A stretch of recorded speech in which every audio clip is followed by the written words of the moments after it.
You'll hear a number of different recordings and you'll have to answer questions on what you hear. There will be time for you to read the instructions and questions, and you'll have a chance to check your work. All the recordings will be played once only. The test is in 4 sections. At the end of the test, you'll be given 10 minutes to transfer your answers to an answer sheet. Now turn to Section 1. Section 1. You'll hear a young student asking the social organizer of his school for information about organised trips.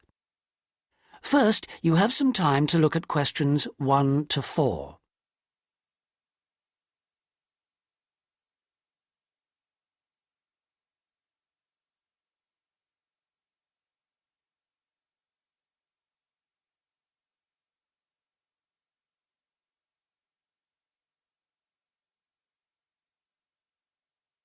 You'll see that there is an example which has been done for you.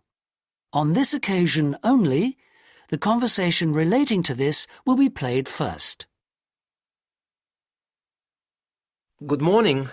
Good morning. How can I help you? I understand that the school organizes trips to different... Yes, we run 5 every month. 3 during weekends and 2 Wednesday afternoon trips. There are 5 trips every month, so 5 has been written in the notes. Now we shall begin. You should answer the questions as you listen because you will not hear the recording a second time. Listen carefully and answer questions 1 to 4. Good morning. Good morning. How can I help you? I understand that the school organizes trips to different... Yes, we run 5 every month.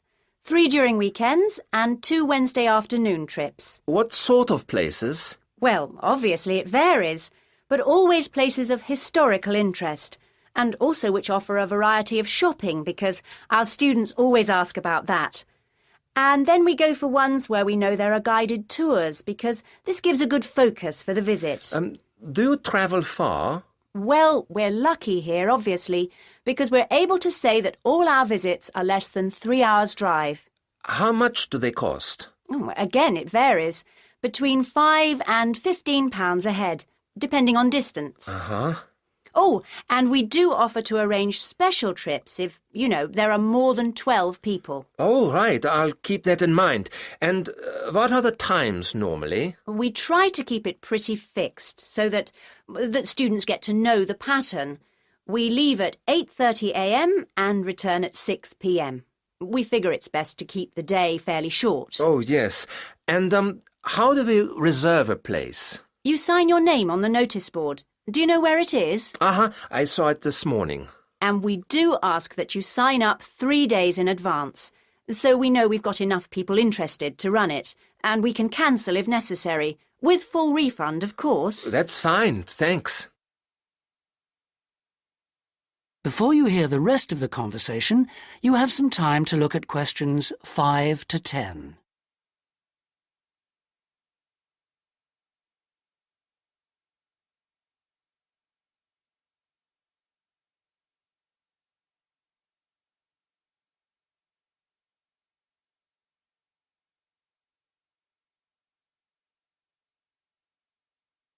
Now listen and answer questions 5 to 10.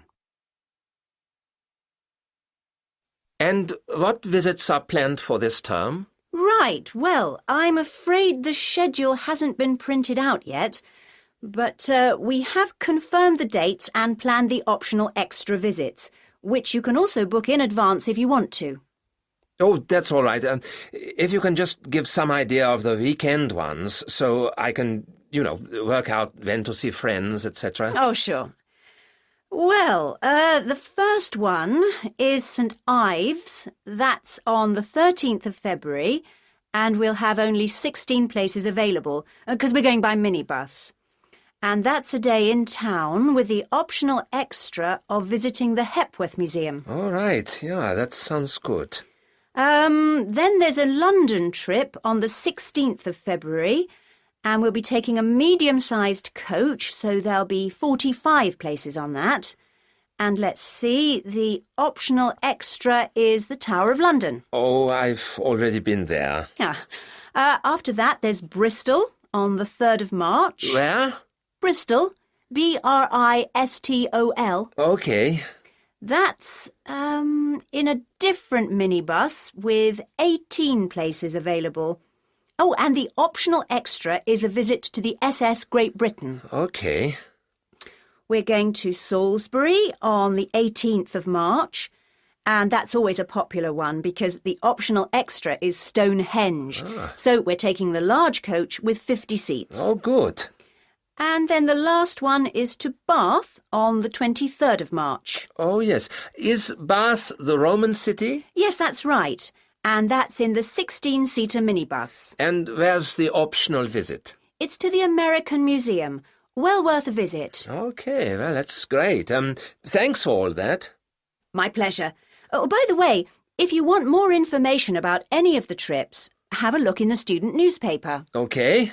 Or have a word with my assistant. Her name is Jane Yentob.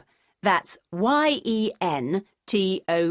Right, I've got that. Thank you very much for all your help. You're very welcome. I hope you enjoy the trips. That is the end of section 1. You now have half a minute to check your answers.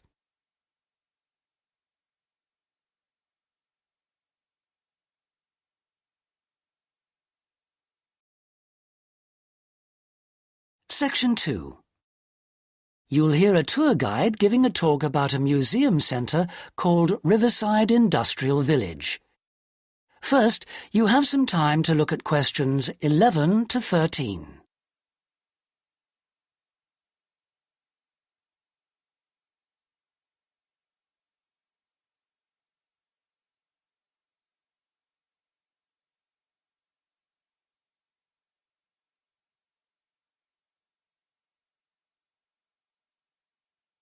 Now listen carefully and answer questions 11 to 13. Good afternoon, everybody, and welcome to Riverside Industrial Village. To start your visit, I'm just going to give you a brief account of the history of the museum before letting you roam about on your own. I won't keep you long, OK? Now, from where we're standing, you've got a good view of the river over there. And it was because of this fast-flowing water that this site was a natural place for manufacturing works. The water and the availability of raw materials in the area like minerals and iron ore, and also the abundance of local fuels like coal and firewood, all made this site suitable for industry from a very early time. Water was the main source of power for the early industries, and some of the water wheels were first established in the 12th century, would you believe? At that time, local craftsmen first built an iron forge just behind the village here on the bend in the river. By the 17th and 18th centuries, the region's rivers supported more than 160 water mills, and many of these continued to operate well into the 19th century. But then the steam engine was invented. And then the railways came, and the centres of industry were able to move away from the rivers and the countryside and into the towns. So industrial villages like this one became very rare. So, that's the history for you. If you'd like any more information, you can ask me some questions, or you can read further in our excellent guidebook.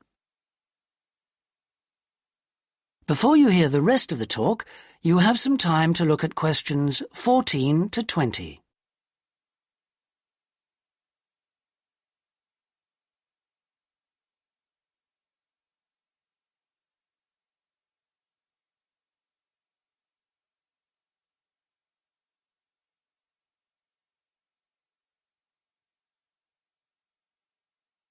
Now listen and answer questions 14 to 20. Now, I'm going to give you a plan of the site, and I'd just like to point out where everything is, and then you can take a look at everything for yourself. I've already pointed out the river, which is on the left, and of course, running along the bottom is Woodside Road. Got it? OK. Now, we're standing at the entrance. See it at the bottom? And immediately to our right is the ticket office. You won't need that, because you've got your group booking, but just past it are the toilets. Always good to know where they are. In front of us is the car park, as you can see, and to the left, by the entry gate, is the gift shop. That's where you can get copies of the guide, like this one here. Now, beyond the car park, all the buildings are arranged in a half circle with a yard in the middle. The big stone building at the top is the main workshop. That's where the furnace is, and where all the metal was smelted and the tools were cast, as you'll be able to see. Now, in the top right-hand corner, that building with bigger windows is the showroom, where samples of all the tools that were made through the ages are on display. In the top left corner is the grinding shop, where the tools were sharpened and finished. And on one side of that, you can see the engine room, and on the other is the cafe, which isn't an antique, you'll be pleased to know, though they do serve very nice old-fashioned teas. The row of buildings you can see on the left are the cottages. These were built for the workers towards the end of the 18th century, and they're still furnished from that period, so you can get a good idea of ordinary people's living conditions. Across the yard from them, you can see the stables, where the horses were kept for transporting the products. And the separate building in front of them is the works office, and that still has some of the old accounts on display. Right.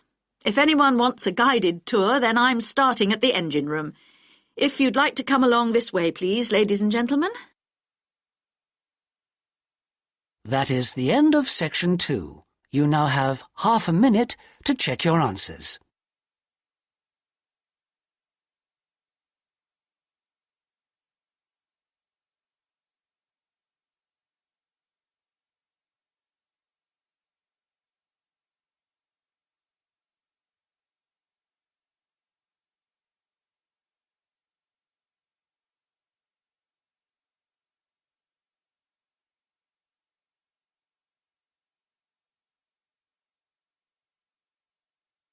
Now turn to Section 3.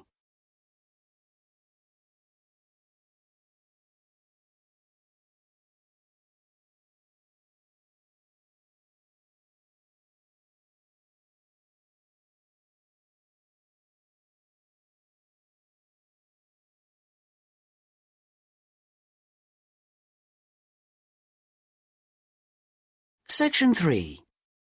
You'll hear Melanie, a student, talking to one of her lecturers about her studies. First, you have some time to look at questions 21 to 27.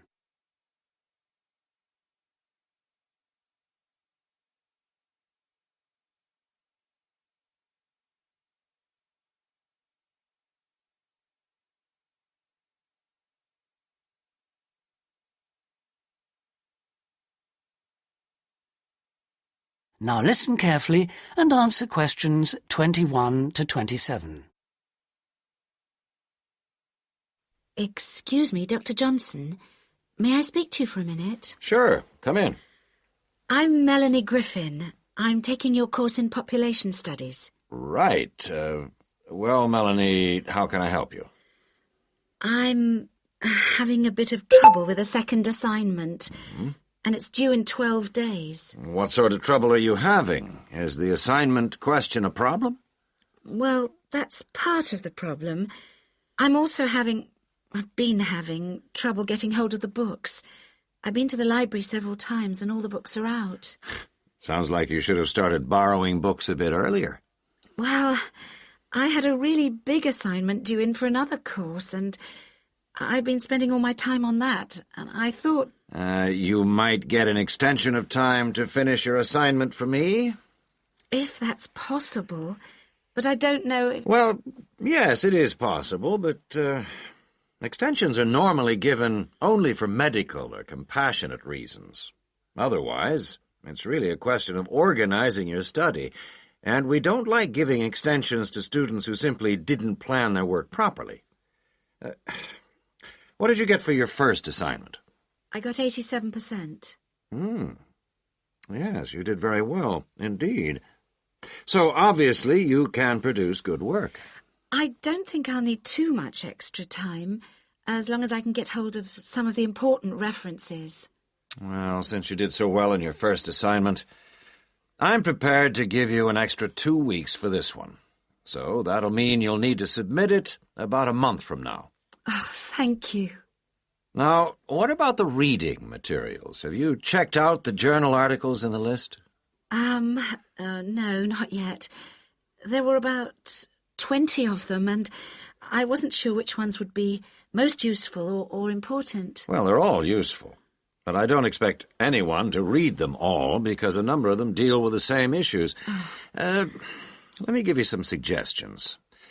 The article by Anderson and Hawker is really worth reading. Right, I'll read that one. You should also read the article by Jackson, but just look at the part on the research methodology, how they did it. Okay, Jackson. Got that. And if you have time, the one by Roberts says very relevant things, although it's not essential. So, okay, if it's useful, I'll try and read that one. Now, the one by Morris, I wouldn't bother with that at this stage if I were you. Okay, I won't bother with Morris. Oh, now, someone told me the article by Cooper is important. Well, yes, in a way. But just look at the last part, where he discusses the research results. And lastly, there's Forster. I can't think why I included that one. It's not bad, and could be of some help, but not that much. Before you hear the rest of the conversation, you have some time to look at questions 28 to 30.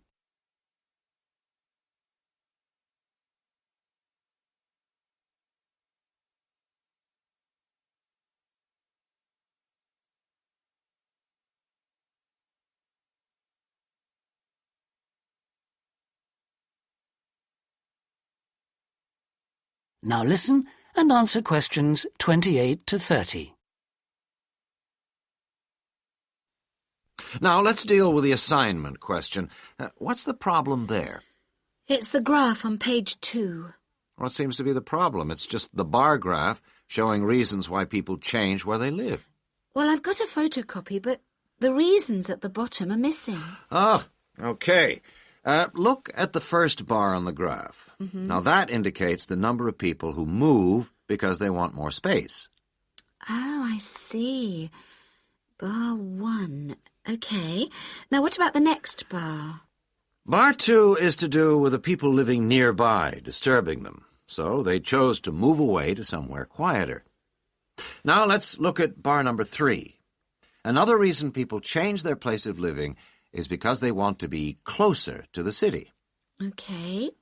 Proximity to the city is an issue. Now, bar number 4 refers to problems when the owner of the property won't help fix things that go wrong. In other words, the owner is not helpful, and so the tenants move out. Okay.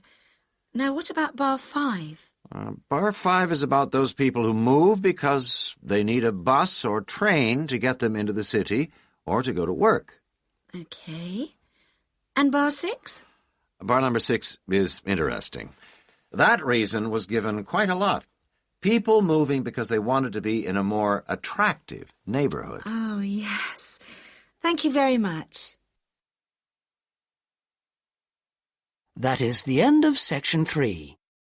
You now have half a minute to check your answers.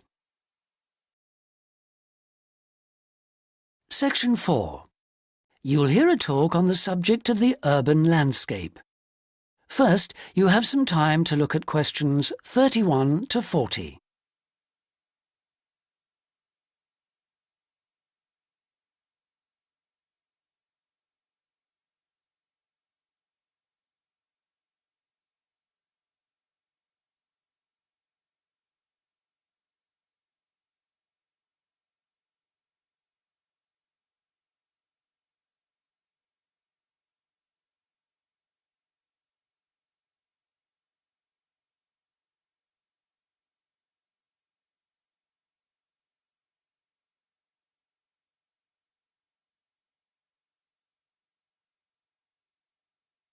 Now listen carefully and answer questions 31 to 40. Good day, ladies and gentlemen. I have been asked today to talk to you about the urban landscape. There are two major areas that I will focus on in my talk: how vegetation can have a significant effect on urban climate, and how we can better plan our cities using trees to provide a more comfortable environment for us to live in. Trees can have a significant impact on our cities. They can make a city as a whole a bit less windy, or a bit more windy if that's what you want. They can make it a bit cooler if it's a hot summer day in an Australian city, or they can make it a bit more humid if it's a dry inland city. On the local scale, that is in particular areas within the city, trees can make the local area more shady, cooler, more humid and much less windy. In fact, trees, and planting of various kinds, can be used to make city streets actually less dangerous in particular areas. How do trees do all that, you ask? Well, the main difference between a tree and a building is a tree has got an internal mechanism to keep the temperature regulated. It evaporates water through its leaves, and that means that the temperature of the leaves is never very far from our own body temperature.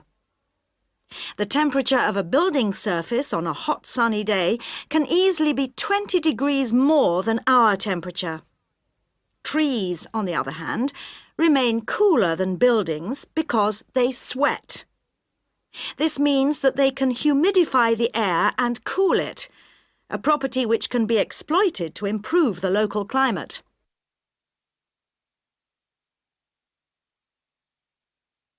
Trees can also help break the force of winds.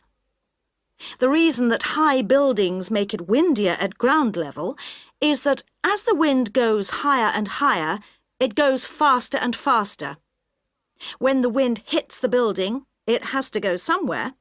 Some of it goes over the top, and some goes around the sides of the building, forcing those high-level winds down to ground level. That doesn't happen when you have trees. Trees filter the wind and considerably reduce it, preventing those very large, strong gusts that you so often find around tall buildings. Another problem in built-up areas is that traffic noise is intensified by tall buildings. By planting a belt of trees at the side of the road, you can make things a little quieter, but much of the vehicle noise still goes through the trees. Trees can also help reduce the amount of noise in the surroundings, although the effect is not as large as people like to think. Low-frequency noise in particular just goes through the trees as though they aren't there. Although trees can significantly improve the local climate, they do, however, take up a lot of space. There are root systems to consider, and branches blocking windows and so on. It may therefore be difficult to fit trees into the local landscape. There is not a great deal you can do if you have what we call a street canyon, a whole set of high-rises enclosed in a narrow street. Trees need water to grow. They also need some sunlight to grow, and you need room to put them. If you have the chance of knocking buildings down and replacing them, then suddenly you can start looking at different ways to design the streets and to introduce tree planting. That is the end of section 4. You now have half a minute to check your answers.